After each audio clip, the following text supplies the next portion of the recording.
Hello there. Today's Friday, and Friday means it's lessons from a pro day.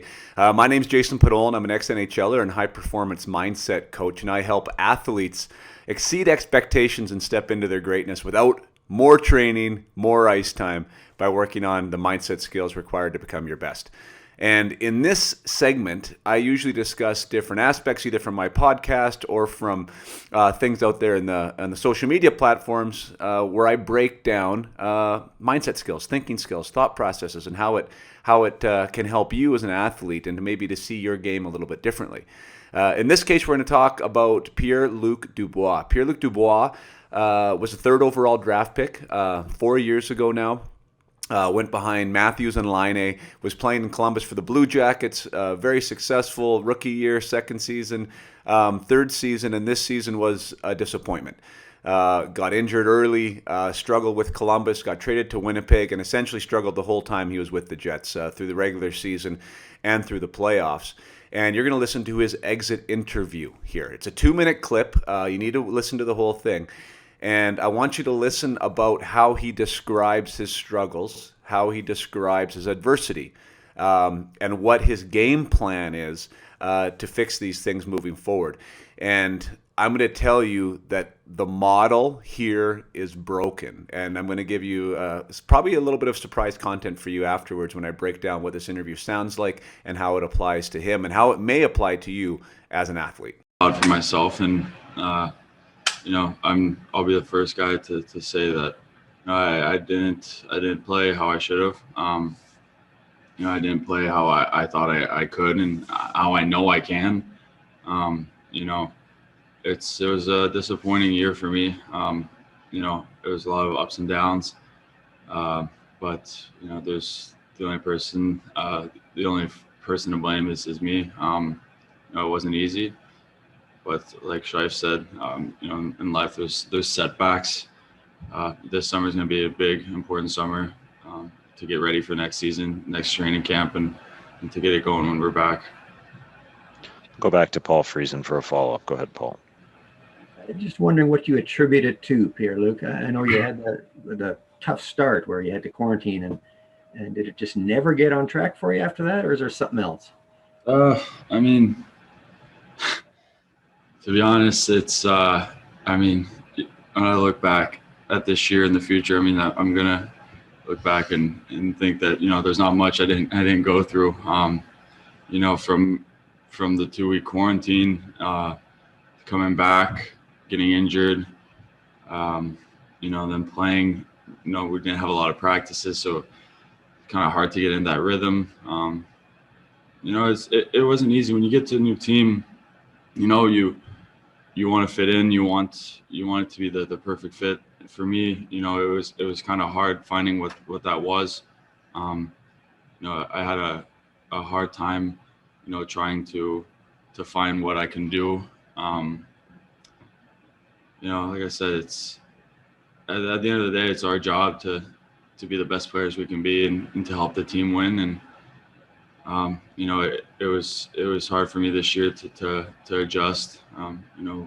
Given a factor, many reasons I think, but at the end of the day, you only have yourself to blame. And I know I can be better. I can be a lot better. This year was my 4th year in the NHL, and I'm really happy with my first 3 years. And 1 year doesn't define you. And my confidence of who I am and what I can do, don't change just because of one disappointing season. We'll go next to Sean Reynolds from. All right. First of all, I want to give mad credit to Pierre-Luc.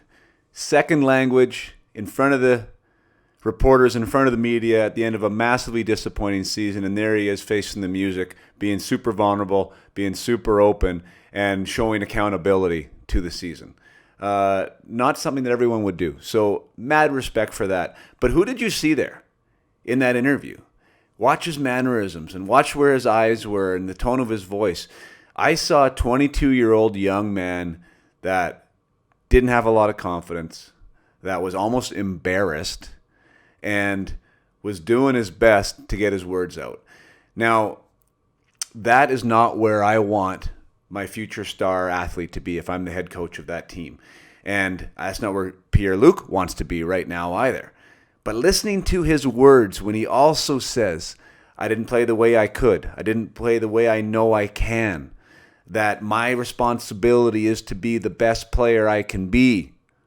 No one to blame but me. All words that came out of his mouth. And I know a lot of you players or a lot of you even parents out there listening can see that and feel that in your athlete, or as athletes you've felt that yourself before when you've been on the ice and you just haven't been as good as you can be. And a lot of times we don't put our finger on what the right solution is. If you listen to what Pierre-Luc said there, he said, I had quarantine, I had an injury, I had a new team I had to deal with, I didn't have much practice time, I wasn't able to adjust. These things were not skill things, not hockey physical skill things that were holding him back. We never heard him talk about his speed, his lack of strength in the corner, his inability to shoot the puck quick enough or with enough accuracy. We didn't hear any of that. What we heard was an approach problem, a thinking problem, a mindset problem, in my words. He wasn't able to manage his environment and his thoughts and his emotions and his relationships in order to be the best that he could on the ice. And then confidence starts to wane and we start questioning our physical skills. This is not a physical skill issue. But hockey players want to solve thinking problems with physical skill work habits. He's going to go in the offseason and work harder. It's a big offseason for him. You heard that. And that's what a lot of players think. I'm just going to work harder. I'm going to get stronger. I'm going to do this. I'm going to do that. That's awesome. Never tell you to stop working on your physical game. But working harder on your physical skills does not make you stronger mentally. Does not give you a better ability to handle adversity the next season. If Pierre-Luc Dubois steps into next season after training camp and all of a sudden things start going poorly again, he's going to be in trouble because he already has created doubt. He already has created uncertainty and a lack of confidence. And if he rolls into next season, even after his hard off season of going to work, going to the gym and increasing his strength, if it doesn't go well, he's going to start to crumble. And then he's going to second guess himself. And then there's going to be more issues. So my question is, what is Pierre-Luc Dubois' offseason look like? What does your offseason look like? Because talent and hard work is not enough. Pierre-Luc Dubois knows that firsthand now. I know that firsthand from my time as a player.